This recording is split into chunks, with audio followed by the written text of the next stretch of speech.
Kepala Kejaksaan Tinggi atau Kejati Sumatera Selatan Dr. Wisnu Baroto SHM melaksanakan kunjungan kerja di Kejaksaan Negeri Kota Lubuk Linggau.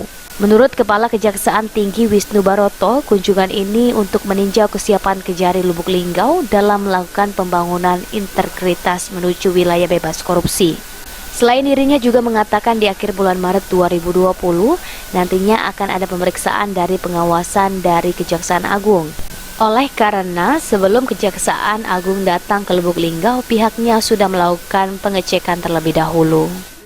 Kesiapan Kejari Lubuk Linggau dalam pembangunan zona integritas menuju wilayah bebas dari korupsi dan wilayah integrasi bersih melayani. Karena di tahun kemarin kan sudah ikut, namun belum berhasil.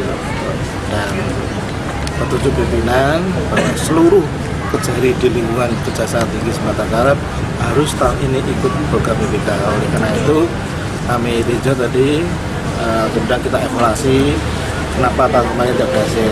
Jadi nanti sudah kami briefing di dalam untuk perbaikannya. Karena di akhir bulan Maret ini atau awal April akan ada penilaian lagi dari Kejaksaan Agung dari pengawasan. Nah, sebelum Kejaksaan Agung turun, kami dari Kejaksaan Tinggi yang akan melaksanakan. Kami ini bukan hanya Lubuk Linggau saja. Saya sudah mulai hari Senin kemarin keliling ke 10 Kejaksaan Negeri dan alhamdulillah mereka menyatakan kesiapannya.